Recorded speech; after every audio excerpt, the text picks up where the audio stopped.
Good evening, everybody, and welcome to TATCHAT number 110. Yes, I'll repeat that, number 110, just for effect. This is going to be about preparing for the slow times and analyzing your business. Just to give the chat a vague theme, Nick's only learnt of this topic about 5 minutes ago when I told him it. And I just thought it was a good topic because a lot of you guys who are in the Facebook TATCHAT group have mentioned how things have been a bit slow recently, and generally I think February can be a slow time of month. So I thought it would be a nice little discussion where we can all chip in and just discuss how sales are going, any tips and tricks that we've used, or any changes we've made to help with that.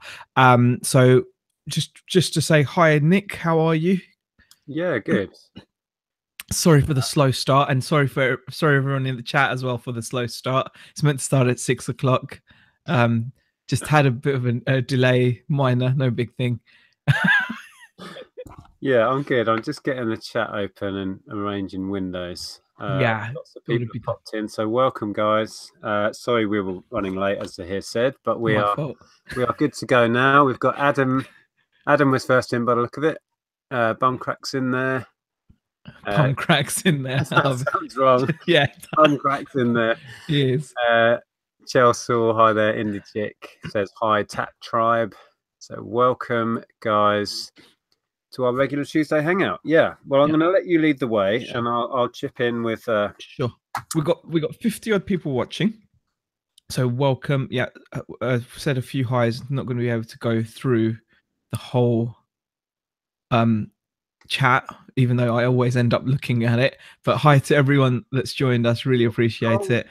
I was just thinking, going on our last one on my channel last week, it'll be great to interact more and get people's insight into what they do, or if they've got any, hints and tips on how they go through the quiet times. Because the last chat we did, we kind of threw it over to the audience, and the content was fantastic. Oh, definitely, yeah. I mean, we definitely want to hear from the chat. Yes, that completely slipped my mind, as terrible as that sounds, but yes, that would be amazing to get interaction, because at the end of the day, actually reading the chat out. Yes, we do want some interaction. We do. I mean, just to set the kind of the chat up in a way.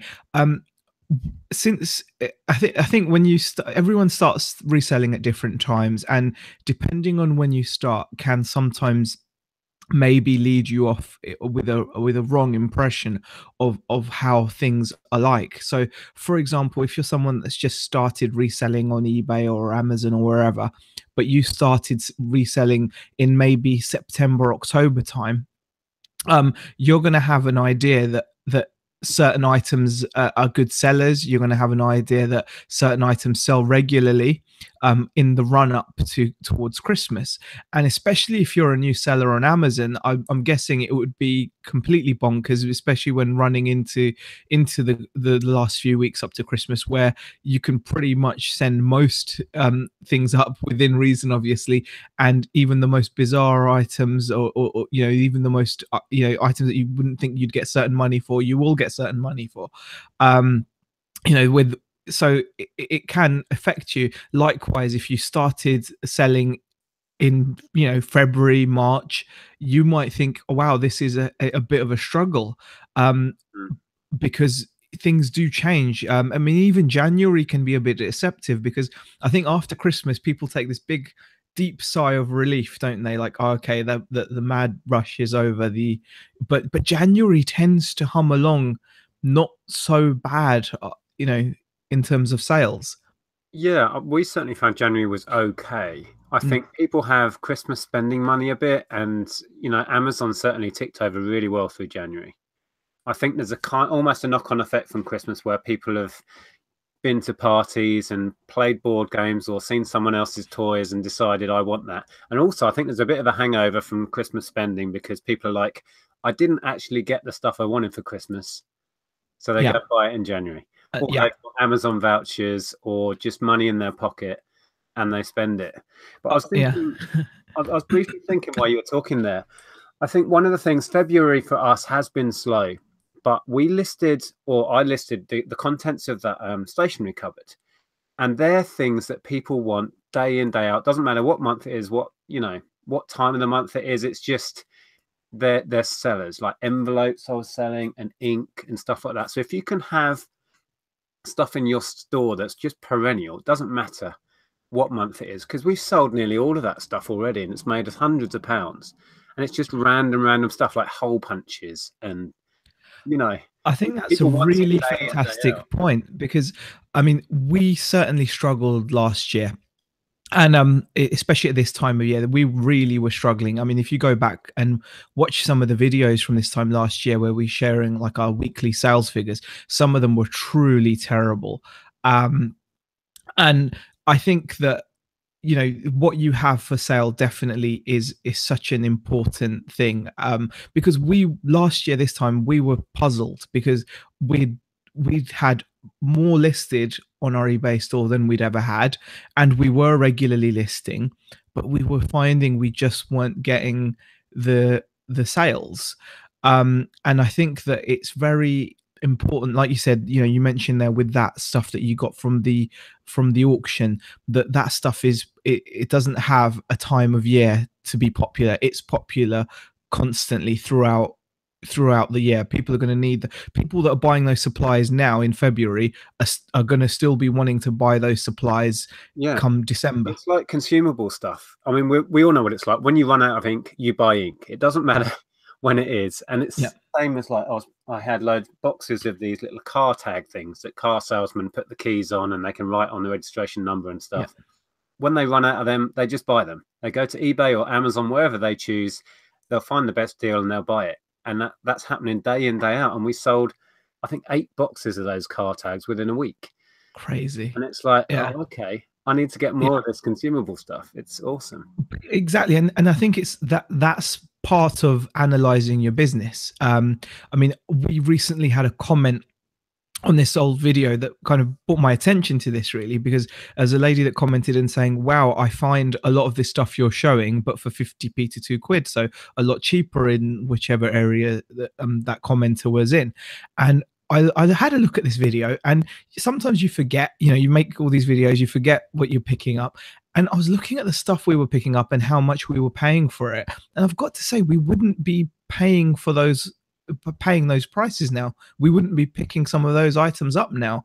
And it's just a case of looking at what you have done in the past, taking what works and keeping that, obviously, but really staying analytical throughout the year and starting to weed out the stuff that doesn't work, because you'll be surprised at how much stuff slips past. I mean, I've got stuff in my store which I should be embarrassed about, because I've had, I think everybody does. You know, but you shouldn't. You really shouldn't, because you're just paying for, I mean, you guys recently talked about how nice it was for you guys to clear out a lot of the clothing backlog that you'd had built up. You know, you could have sat on it because it had some kind of intrinsic value, but that would be very futile, because you knew that you were never gonna really approach it and burn through it, much like what you mentioned with your sports equipment. Yeah, exactly. I mean, we just needed to move on, and we've focusing now on the car parts, and that's where the money is for us. And it was just in the way, so we moved on. But yeah, I think going back to you saying you've got stuff in your store that you're maybe embarrassed about, I do think everybody has that, because we all experiment, we all try things, and we all fail at certain things. We all pick up items that, looking back, I mean, looking back at my old videos, if you go back 3.5 years or whatever it is, I wouldn't touch half that stuff. And it's just a phase I was going through, or it was more saleable then. The trend was there for certain things, or I've just moved on personally from stuff. But yeah, it's fascinating to watch, you know, already that you've evolved, you know, in a couple of years you've been doing it, and it's been huge. I think it really does bring home the importance of that, like being prepared to look at what you're doing. I mean, let's just pop into the chat quickly. And I wanted to say, I saw a couple that I wanted to read out. So funny. Sure. Go ahead. Tucker said, during a quiet period, my main tactic is to panic. If it works for you, Callum. But The thing is, it's a natural instinct, isn't it? Like, you know, we all, it's a natural instinct to be like, oh my god, it's slow. Is it slow for you? How's things going for you? The And thing, then it's never nice having a 0 sales day or a 1 sales day, even if it follows like a £300-400 day. If the next day is 0, you still feel crap about it. It's bizarre because it shouldn't matter. If you have a fantastic day, you should say to yourself, I can sell nothing today and I don't care. yeah, But you still exactly. feel bad. Oh, was that your ka-ching? I think it was. Yeah, I think it's. My ka-ching still doesn't work, and I've reinstalled the eBay app. The eBay app has been so crappy for me. Oh, it doesn't let Has me it been causing you issues? Yeah. Anyway, Steve Green said it. He did a live hangout on his channel. I didn't know he was doing live stuff. I had 9 people on my chat last night. I couldn't keep up. I have no clue how you keep up with hundreds of people. We don't. That's the thing. Yeah, we don't. We fail miserably. And the last one that I saw that made me giggle was, I can't see it now, but have you joined the RC breeding program? Look behind your shoulder. There's Alfie and Monty in Carpool. That's Alfie and Monty, yeah, absolutely. You know what? It is those, even as funny as some of those comments are, they're real emotions. You do panic, don't you? Like you said, even if you've had a great day, it's so easy to just to go into that panic mode. But I think if we can all get it out there that actually, that, you know, there are these times of year, there are good times and bad times, and it's all about preparation. Like, you know, like you said, get those perennial items in, get those items that you feel are going to sell no matter what time of year. So for example, when it comes to toys, there are going to be certain toys that are going to sell better at Christmas because they're kind of more giftable, you know, like family might buy them for friends, or they might buy them for cousins or nieces or nephews. So like that low value kind of toy. But then there are going to be toys which are going to be collectible throughout the year and in demand throughout the year. So for example, if you've got like vintage Star Wars, it doesn't really matter what time of year you put vintage Star Wars figures up, or vintage Thundercats or Jurassic Park or whatever you may have. It doesn't matter. Toy Story collectibles, you can put them up any time of year and they will have a market and you'll get top dollar for them. You're not going to have to worry about prices, because I mean, Joan Glenn made a good point in the chat as well. It's hard checking prices on sold items after Q4 as results are skewed to higher values. Yeah, it is interesting though, because I bought, I bought that car full of chocolate coin maker things. Yes. And I was basically looking towards Christmas. But I thought I'll do a bit of research now, and I'll look at Keepo and Camel, which are sites that give you an idea of what's selling and for how much on Amazon. Because I was thinking Amazon for those, although they are listed on eBay. And those things are perennial. They are selling right now. So I experimented. Superb. I was sending some stuff up. I added 6 to the box. And once they were checked in, those 6 sold in the same day they got there. Wow. And it seems there's a bit of a spike at Easter, because people buy them for Easter gifts. Right, of course. Like 40 odd now to see if I can shift 40 just to keep that ticking over. And another thing, I had a load of in the January sales, we picked up a load of cosmetic gift sets. Right. Thinking Christmas. Yeah. And then Valentine's Day was last week. I sold out of one line that I sent into Amazon. Wow, that you'd originally bought with an eye on Christmas. Yeah. And then there's Mother's Day coming. There are these little spikes at this time of year that you can manipulate. Just put Valentine's Day gift in your title, put Mother's Day gift in your, obviously not for everything. It's not going to work. It's car parts, Mother's Day gift. No. An Isuzu oil filter.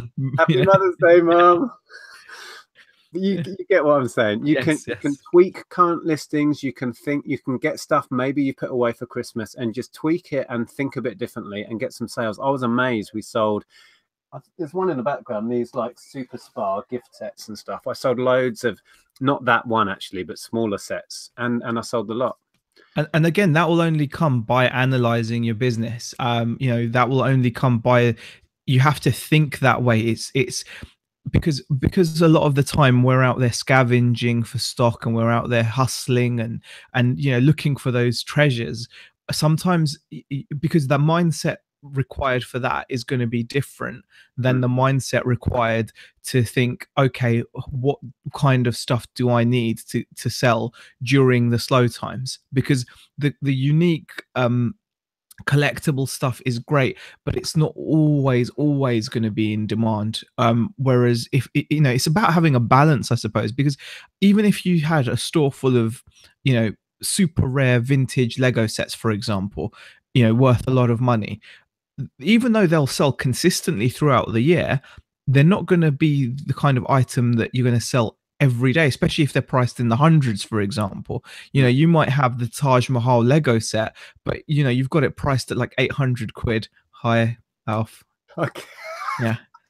You're just annoying. His little puppy dog eyes like, Dad, I want to play. Yeah, but he's just gonna come in and then he's gonna just snore, and he's got a bone. I got him a bone the size of his head. He's been playing with that like for ages. Yeah. You go near him with that thing, but yeah, I mean, if you did, for example, have something like a high-end Lego set worth hundreds of pounds, you're not, you might sell that regularly, but it might not be a daily thing. So you've got to have that balance, I suppose, and just to kind of tick things over. And I'm open to say I wasn't thinking like this a year ago, and I think that's why we were suffering. I very much had the mindset, like even just a few months ago, that you just need to have real quality high-end stuff, a few items, and you'll be fine. But that's not the case, because So what are you actually doing different? Because aren't you still focusing on the car parts zone? Because they're perennial, that's what's keeping you. That's our main focus. Yeah, completely. We're still working on that. We've still got. That's a perfect example, actually, and hopefully we're not selling lots of it yet, but our car parts hopefully are going to be a great example of something that will just tick. Yeah, it doesn't matter when somebody needs an oil change or an oil filter or whatever, they're going to buy it there and then. Doesn't matter if it's Christmas Day or it's like tomorrow. It's hugely important. I mean, it's completely changed. It's given us like a backbone. And it was weird because it's just so, it still seems a bit random because it's just one manufacturer, but it is a reusable part. It's a consumable items that we're selling. People are buying these items because they're consumable. The cars will, if you're into the RC hobby, you will buy parts. It's as simple as that. No one buys an RC car thinking, okay, I've bought the car and that's it now. That's the end of my cost. I bought it from the shop and this is going to last me until I buy my next one. It's not how it works. Literally, the industry is based, much like the car industry, it's based on you requiring consumables. You're going to need brake pads. You're going to need to change the oil filter. You're going to need to change, injectors and God knows what else, depending on what you go through. So, definitely. Chris Gotts is in there. He said it's all about learning as you go. Yeah. I don't pick up a lot of things these days if I know they're going to sit and tie up my cash. Completely. I just want to mention, Corin says, I'm going to chat to Peter Ray on his channel tomorrow at 2 p.m. Would be great if people could join us. So cool. Shout out there for Corin and Peter Ray. I will dip in. Definitely. Yeah, I mean, I think that's an important point there from Chris. And again, that's something that I think that you have to have at the forefront of your mind when buying stuff, especially if you want to avoid having these slow times, is talking about, how the frequency of how often something sells. It's frequency is important. We often say this: we're not in the business of just buying things to have a big inventory. You're buying things to resell them. So it's about being decisive about those things, because sometimes you will make purchases thinking that they're going to be quick and turn over for you, and they'll surprise you and they won't. And likewise, you buy things that you think will be slow burners and they'll surprise you and sell. Yeah, well, absolutely. And I don't want to harp on about it, but this stationery cupboard has blown our mind. No, definitely. Do harp on. It's important. We bought that almost on a whim, and that has been just so profitable. Today I sent a little oil. I've got oil on the mind. I've been doing oil for today. Little ink cartridge for a Pitney Bowes. Pitney Bowes, yeah. Yeah. And I sent it up for £100 and it went today. Insane. But you should go on about it, because I think it's important, and you know, it's very similar in a way, again bringing it back to the RC parts that we picked up. If people remember, the majority of our spend on that haul wasn't the RC car parts. The majority of it, and I do mean the vast majority, was on model kits, you know, like of ships, and model kits of tanks, and die cast cars. It was mini champs and all that kind of stuff. And that stuff is what the majority of the cost was, and that's where we thought we'd make our money. Yeah, I remember. And they sold it, didn't they? Well, yeah, I mean, we're still selling it now, but it's, yeah, definitely, it's been completely overshadowed by the bit that cost us nothing. I mean, ideally, you know, if we just bought the car parts, we'd be laughing, but you know, it's still, we're still just laughing because it's insane. But it is that case that you will always be surprised, and you know, and you know, I'm not saying that this is easy. You remember that van load of stock we got from the charity? Yeah, a couple of lines in there that were almost kind of, he just wanted at the end. I took them, and one of them was these little cycling hats. They're just to put under your helmet, like thermal things. I thought nothing of them. Yeah. They were my fastest seller. I'd sold out of them in a couple of months. At like, I kept putting them up in price as well. It ended up at like £15 each or something. It's just mad. I completely disregarded them. But it's so important, and the thing is, I'm harping on about this because, you know, I know that I've been lucky in finding, you know, we've been lucky finding those parts, because we didn't have this much of an idea of what they would do.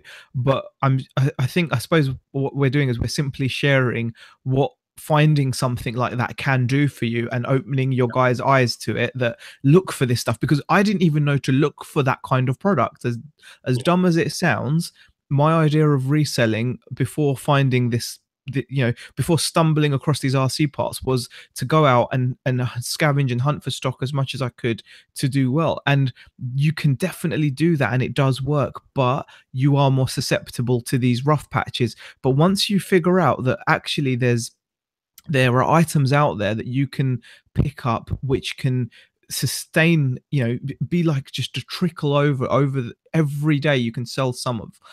That's what blows your mind. And I'm not saying I was super smart and I found it. We stumbled across it. We got lucky. But now that we're enjoying it, and we're enjoying the fruits of it, it's only right that we talk about it. I suppose that's what I'm trying to, because it's given you, I think, what you desperately needed, which was that little bit of stability with the trickle, and then you can get your home runs. You can sell the odd complete RC or some fancy bit of stereo, and they're your bonuses. They're your real meat on the bone sort of thing. Completely, absolutely. Whereas before we were just relying on jumping from those big sales to big sales. I think you'll see opportunity differently now when you see hauls. I remember when you first told me about it, and I got so excited about the parts. And I was like, parts are going to make you so much money, and you're like, we'll see. I was very much like, we'll see. And that is completely the situation. I just want to read them quickly. Sure. Peter Cummins is in. Hi there. He says, just sold Crash Bash, Crash Team Racing, and Crash Bandicoot 3 for £85 to Italy. Thanks to Nick for your video. Thanks to Z, as I changed my international postage options yesterday and got the sale today. Winning. Yeah, I mean, Italy is definitely one of my best customers. Italy are like some of my best buyers. What, for RC? Definitely. Well, just generally, I think, but for RC, they buy like crazy, and I have no issues. I've actually had more issues, just with domestic customers, but yeah, definitely, it's one of those things. Derek's got a comment in there. Says, "All right, guys, just sold a pair of shoes. Slow times means stepping out of your comfort zone." Sorry, I just lost it. It just jumped. They were 16-ish pounds profit and sold within 2 hours. That's a nice sale. Yeah, it is a good time of year to experiment. Maybe, you know, try new things. Look at your inventory and tweak a few bits. You know, I think looking at the inventory is definitely a huge one. You know, actually making that time to do that, because a few things. We had some listings hanging over from Christmas that still said Christmas gift in the title. Just as simply as changing that to Valentine's worked. It can be as simple as that. Let's go through some more of the chat, because it's a lot of people are commenting, which is fantastic. Thank you guys for contributing, because we do want to hear about this. Doing it yourself lifestyle, is that Ryan? Ryan, yes. Yeah. I think it's important. This is what he says. I think it's important to have a solid stock that sells regular, then have the good items chucked in as well when they come up. Yeah, exactly what we're saying. I mean, I think both of us now are in that nice position where we have a regular ticking along of staple stuff, perennial sort of thing, and if and when we'll add in those little bonus items. Completely. Sib K says, this is still my first year, and I will now be more conscientious about picking up in-demand items, i.e. keeping an eye on regular seasonal trends. Definitely. I mean, it's not easy to do that, but it's important to do. I mean, when I say it's not easy to do, it's because you've said the right thing there, definitely. But if you know, if I think to myself, okay, I'll go find out what's in demand, what are the trends now, and I'm just sat at the computer with Google's search page open, it can be quite daunting to start building up that knowledge base from that point. But it is doable. But you've got to think about it methodically. So think about things like, you know, if this is going to be a regular seller, how likely, you know, be realistic, I suppose. You know, what are you likely to be able to pick up? What's within your budget? How much can you store? You know, because obviously storage is an issue unless you're sending it to Amazon. There's more factors. There's so many factors that I now think of before buying something than I used to before. And it sounds like I'm putting more obstacles in the way, but I'm actually making my life a lot easier, because it's making it clearer to walk past stuff. It's making it easier to leave stuff, because now I've got an idea of what I need from an item. Yeah. It's interesting because it sometimes depends how good the deal is, whether you're going to go for it. Sometimes storage comes later, or worrying about the issues comes later. And that's kind of how we were with the garage thing. And I was watching Steve and Steph the other day, and they were saying they've gone for deals because they are just so blindingly good.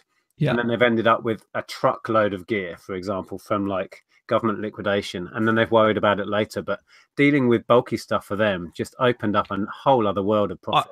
I mean, I think we've talked about bulky stuff before, and it's a great way of bulky stuff, especially commercial stuff. Basically, anything that's commercial is such a good. That they got? Did you see the juicer? I saw that. It was amazing. That was a gorgeous piece of kit. It's, you know, commercial stuff is great because it will automatically be in. It's always in demand, definitely. It's another one, perennial, Yeah, it's a perennial. Like, commercial goods are always in demand. Like, for example, if you've got a Breville cheese toasty maker, okay, you're not the only one. There's going to be literally thousands of listings of people with Breville toasty makers, you know, for the house, which you can buy new for like 20 quid, right?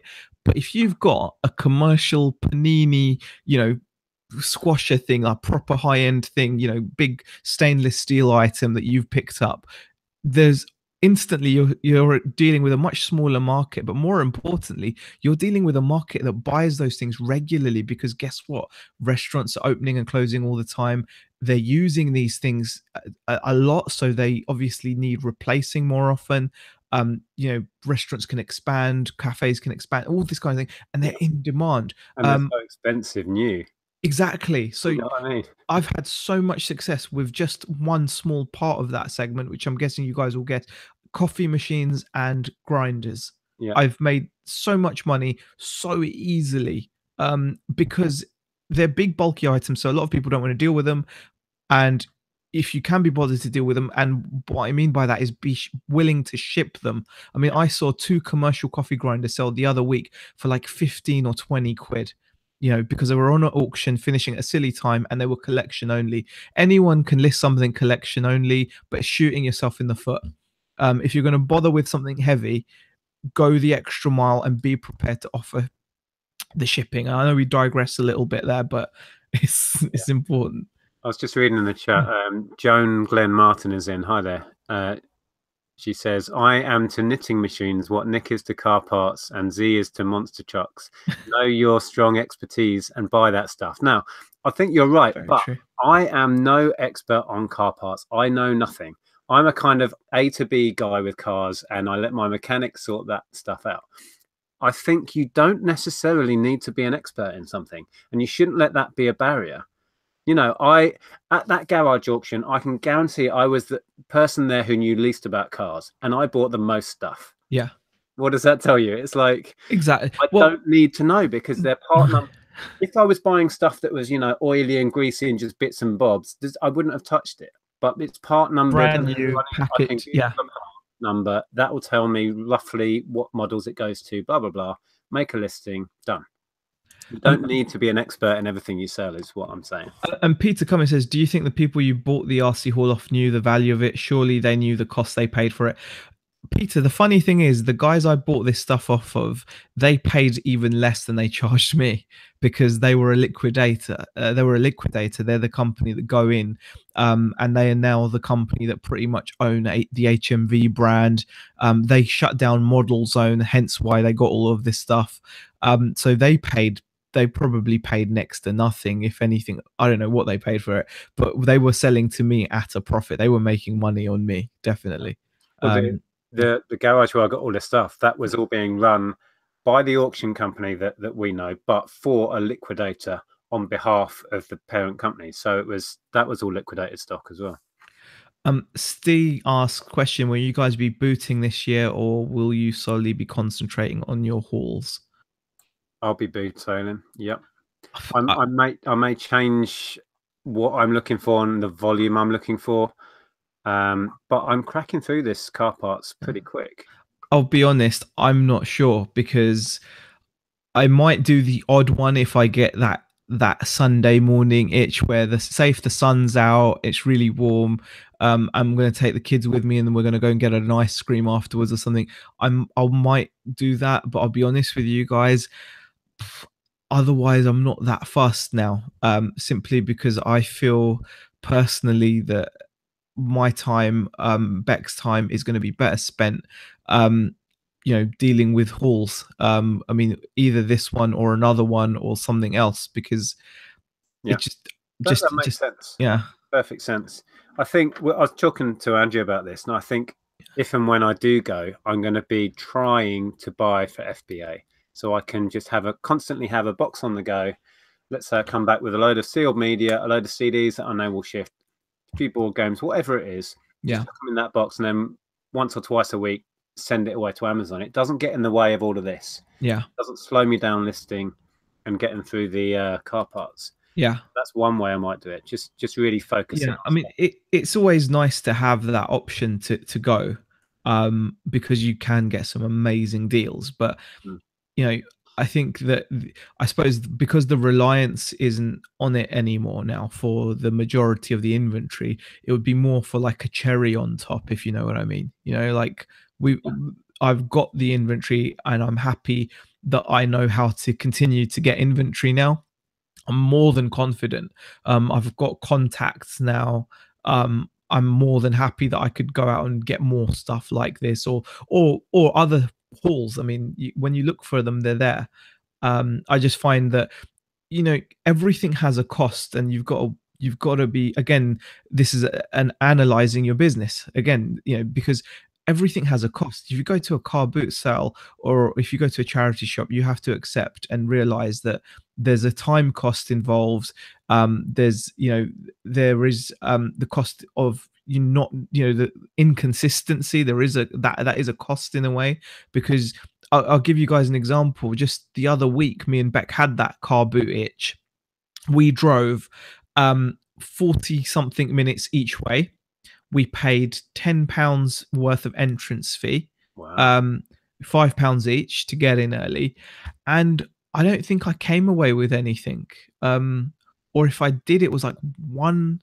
I don't even know whether I came. I think I did buy something, but it was Yeah, I know what it was. I know what it was. I'll show you guys. I just remembered. I bought that Oh yeah. and guess what? It was a fiver. It's probably only worth on eBay anyway between 10 and 20 quid. It was a fiver. So I paid a tenner. And that happens.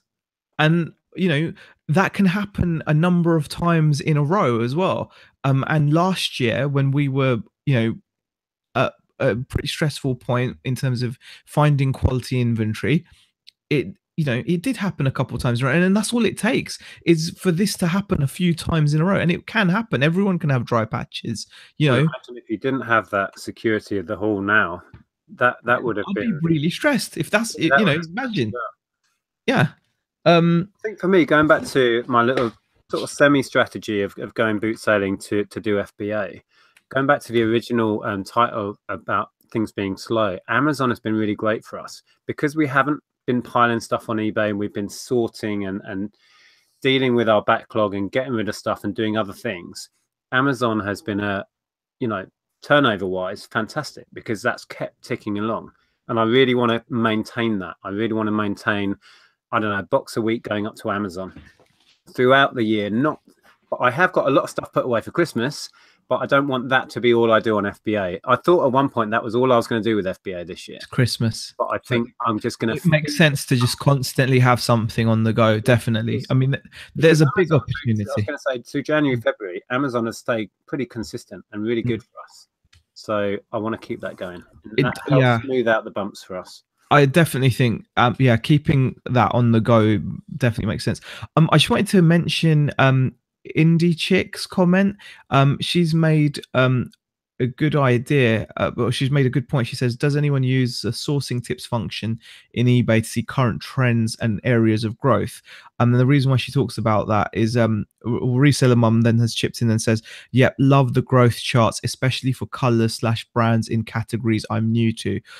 Also, international growth charts can show different info, which is super helpful. So there is really good information. And Indie Chick also said that sourcing guidance, and you can pick a category. It lets you know the styles and colors that have the best opportunity for growth. So there is even information on eBay which can help you in the categories that you're interested in to see what sells when, and what kind of things sell at what times of year. So this information's out there, and I think it's really important to get to using some of this stuff.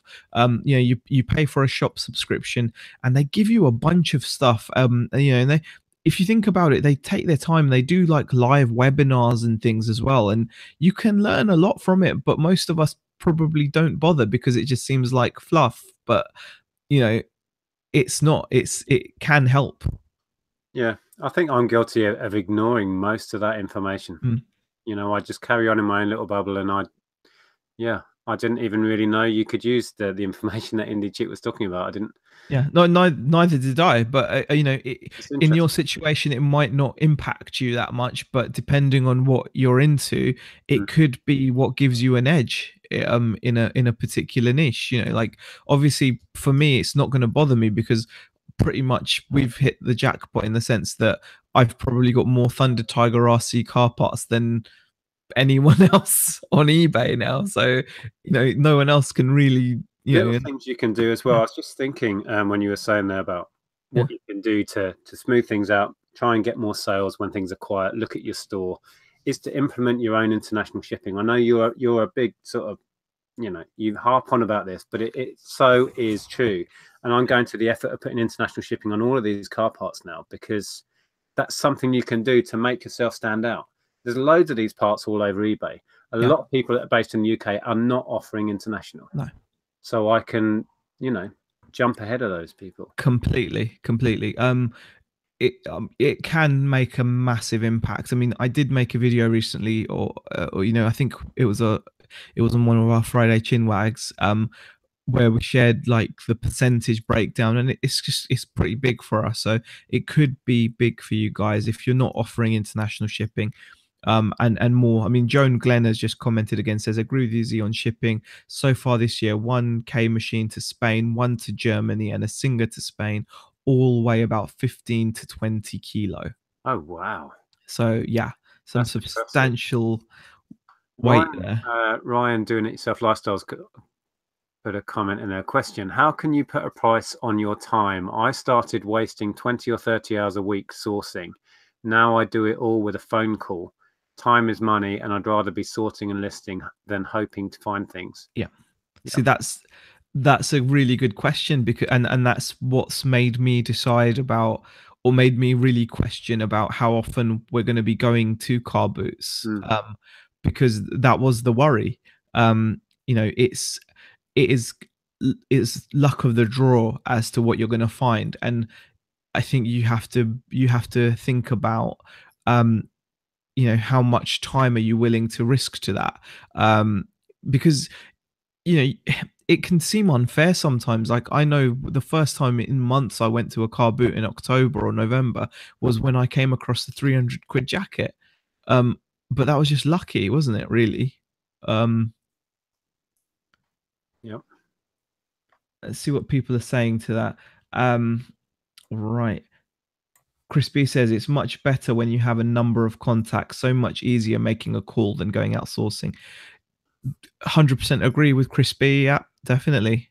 You've got to build those contacts. You've got to put the work in to find those. The thing is, we've been talking about this for a while. I mean, I remember when we spoke to Chad, and you know, that came. He's such a big proponent, such a big kind of you know, like he's so positive about being the guy. You know, he always mentions how sometimes when they're eating in a cafe, he will leave his business card with the waitress with the tip, because you know, she might not be selling anything, but she might know someone who is. And if she passes that card on, that's how things happen. Yeah, I mean, especially when you're thinking, I'm going to go for massive hauls. Yeah, potentially you only need one or two a year. Yeah. So to get a lead for a haul that might make you 10, 15, 20 grand, it's worth paying, you know, 20 quid for a box of cards, whatever it is. You know, Yeah. it's worth paying for adverts in local stores or whatever. If that's the direction you're going in, you've got to think, is it worth me paying up front to score a deal that might make me tens of thousands? Of course. And also, don't feel daunted or intimidated by this whole haul talk, because in a way it can be a lot easier, because the chances are, if you're dealing with someone that's selling a job lot of stuff, they will automatically from the get-go understand that you're there to make profit. So you're not going to have any conversations about, you know, about that side of things, because there's an understanding there already. And also, you're going to be the only one there. So it's so cool. Yeah. Yeah. Just thinking, I mean, there's so many options. We've said this before. There's almost too many ways to source and too many places. I mean, thinking off the top of my head, you can use eBay as a sourcing platform. You can buy hauls on eBay, and I have done in the past. You've got auctions, you've got local papers, you've got, as we were just saying, promoting yourself as someone who has cash and will buy stuff, which I've never done, mainly because I've never needed to. But it would be an interesting experiment. I mean, Jay Dennis says, don't forget eBay Radio. So yeah, talking about the things, you know, all the options that are available. Yeah, that's a great one. Definitely, eBay Radio is something that I should listen to more. But it's worth, you know, it's so many sources of you know, knowledge out there to help you get better at it. I mean, if eBay is a way that you're earning a lot of your money, then it pays to know about it, really, doesn't it? So. Right. Okay, it's just going down in the chat a bit more. Sourcing guidance. Aldatic says it's pretty much common sense, but for example, look at occasion dresses, jeans, boots. Shows a novice what the variations are in the year. Yeah, see that I mean, that's super valuable, really, isn't it? Yeah. I was just reading Ryan's comment as well. He says big hauls are huge effort at times. Traveling, storage, big money without space, blah blah blah. Well, we kind of talked about this recently, didn't we? We did one about the pros and cons of buying big.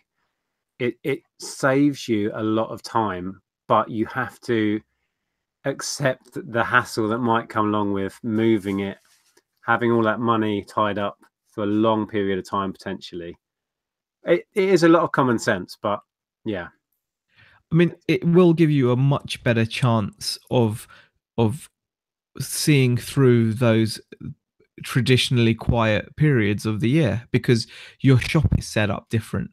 You know, if you've got something that people need, like, you know, like we mentioned earlier, it really does come down to that. You've got to have something that people need, like you need to have a decent amount of that.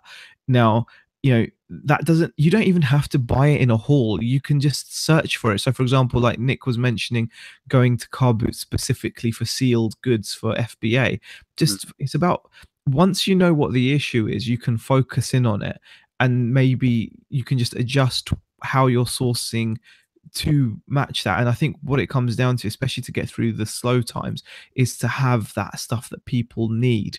And what people need will surprise you. I mean, people need all kinds of things that you wouldn't think are needs. I mean, it's certainly, yeah, what it's also done for us is if you buy in big bulk, you should be getting it at, per item cost should be minimal. So you're not in a panic to sell it. It can sit there on the shelf. When it sells, you might be making 30, 40 times what you paid for it. I mean, this is certainly with your car parts. You know, you sell one of those little, whatever they're called, spur gear, whatever's, that probably owes you 5p and you sell it for a tenner. Yeah. So you're not in any panic, and that can sit there and wait, and it gives you that confidence to just sit and wait on those things. Yeah, completely. Yeah, I absolutely love it. I just read Darren's in. Hi, Darren. He was just saying, oh, hang on, lost it. Now I have the space because Darren's moved to a bigger place. Yeah, I'm looking at a large haul. Got a couple in mind, but weighing it all up right now. Exciting times. I look forward to seeing what you can find, Darren. Definitely. I know Darren's had some great results with sourcing. Oh, definitely. Yeah. Gumtree, which I've still never found anything good on Gumtree myself, and eBay and other, and auction, actually buying distance from auction and getting it shipped. So it's all possible. And it is just that slight shift in how you look at stock. You know, it is that slight shift. It will, chances are it will might mean you're looking at something that, you know, you normally wouldn't look at, or a different area of a niche that you're interested in. You know, so for like, so for example, just in my situation again, it's you know, RC is a big niche in itself, but like, you know, rather than counting on selling whole cars, it's turned out it's just the parts, and having an abundance of parts that is the real tick through value, whereas the cars can sit there for days and days on end, you know, or weeks on end before someone makes an offer or buys one.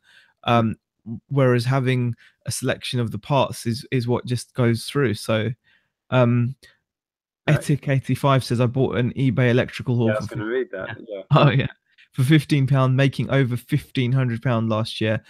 Had two TAC 500 series plus loads of DVD player combos and other hi-fi. Yeah, and a lot of people also echoing how good eBay is as well of sourcing stuff. Stu Mandry mentioned that earlier, saying I might do a video on it actually about how to do local items in your area. There's ways of doing it, so you can put in a search and it will just bring up everything that's near you and local collection only. And that's been I found some amazing deals just doing that. Yeah, definitely. It's I think it's I don't know if it's underrated, because a lot of people do mention it in the chat. A lot of people do actually do it. You know, a lot of people do source on eBay. But it is, you know, there is a lot of stock out there, and not everyone's going to be able to bid at everything all the time, are they? So the chances are you will come across some really good deals. You know, it's oh, Chris, I was just reading through the chat. Chris says, Chris B, this is, I picked up a Samsung VHS DVD recorder player a couple of days ago was in the bin of a charity shop. That's epic. Wowza. Wow. And Richard Payne says bought a massive haul of 50-meter rolls of rubber UPVC window door seal for 80 quid off eBay. Some sold by the roll, some for £3 to £4 a meter. Made so much on that haul. That's great. That's thinking outside the box, breaking down rubber seals. Yeah. See, that's a perfect example of a consumable that's going to sell all year. I mean, no, not recently, about a year or so ago, I bought the little on our shower door. It has a little squidgy bit of rubber along the bottom to make the seal with the edge of the bath, and that wears out. It splits eventually, and I buy it off eBay a meter at a time.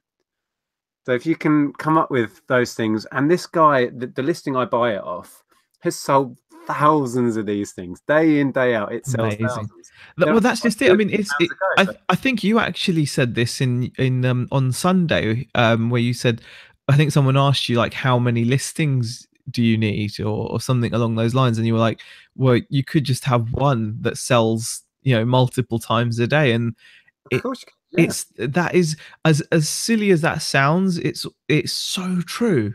It's just, it sounds kind of unbelievable, doesn't it? Like, you only need one, but you're right. You do only need that one item that can change things. And for example, within a haul, that could be something you focus on. So for example, in my recent haul that I spent a fair bit of money on, I knew one of the things I'm counting on, which by the way I've not even sold one of yet, were servos. But I will sell. I know they'll sell. But I've got like 1,000 of these servos now. No way. Wow. And I know I'll sell them. I know they will sell. It's just getting the listing going, and But yeah. Oh god, Dave's asking. Okay, I'm gonna move the car. I just moved it there for a second. It's not humping anything. There you go. It's not humping anything. Golb says, please do make that local sales vid, Nick. I've wondered how to do this for a long time. It's been on my list of videos to make for about a year. I get swept up in doing the day job, guys. I've been asked to make videos. I've got a list of ones that I've wanted to make. I threw away a whole list because it was doing my head in just staring at it every day. And now I've got another list right in front of me. It will happen. I'll try and do it this week, but don't hold your breath.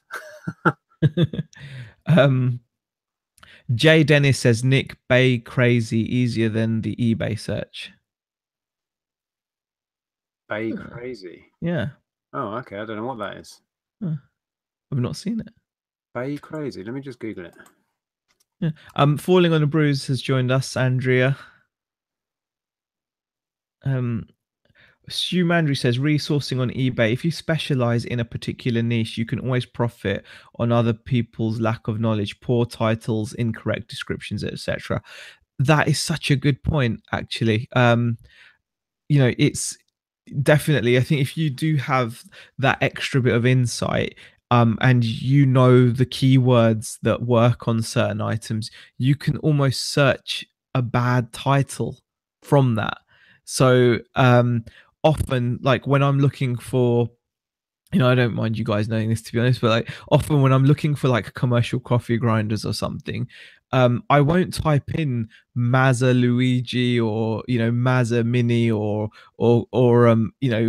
any of the brands out there. I won't actually type in like a particular Italian manufacturer, or there's actually one which begins with a K and it's just slipped my mind, really high-end manufacturer. I won't type in anything too specific. I will just type in coffee grinder, or sometimes I just look in the category, because some sellers will sell in the wrong category. They'll sell in the coffee machine category rather than commercial business or commercial catering category, whatever it is. And that's because you've got that little bit of knowledge, and which keywords you would use to sell a particular item. You can almost deconstruct the good title in your head and search as a someone that didn't know. And that's how I found my espresso machine. There's so many little tips and tricks with that, isn't there? It really is. And misspelled items. I need to thank again, I don't know if he'll be watching, but Joe Penny's sent me a link to a local pickup of a Nintendo Wii bundle, but it was spelt wrong. The word Nintendo was spelt wrong. And there's a few variations of the misspellings of Nintendo that can come up with some great deals that nobody else finds because they're searching Nintendo DS or Nintendo Wii. And yeah, I picked up a Nintendo bundle locally. I think I paid 40 odd for it. And I've already had back way more than that. And I've still got the console, which is in mint condition. So yeah, that's definitely. But the what was the search I just did? Something the Bay Crazy. Yeah, Bay Crazy is very similar to how I do it. It's basically a website. But yeah, I'll make a video about how I do the local sales search.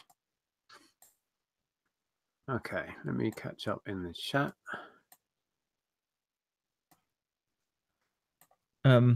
Doing it yourself lifestyle. Last question: would you turn over 2 million to net 12%?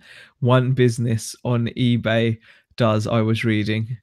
Well, that's like 220 grand odd, isn't it? Isn't it? My maths. I don't know if my maths is any good. Isn't that like 200 grand or something? I don't know. It's a lot. It would make, if the numbers made sense, of course you would. Yeah. You'd be paying an awful lot of VAT.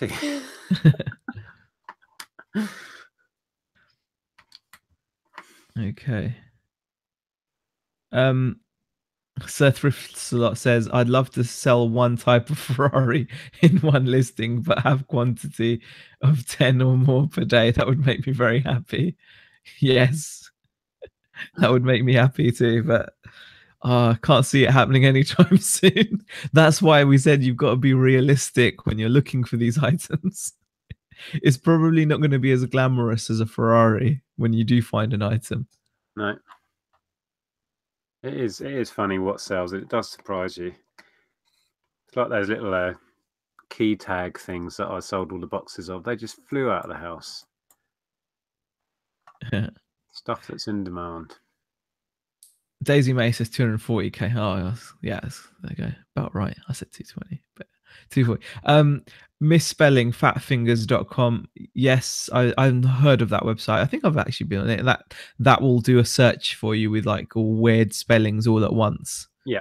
For There's a few sites. Like I say, I'll do a video showing the one that I like to use, but there's a few sites that can really save you a lot of time doing searches.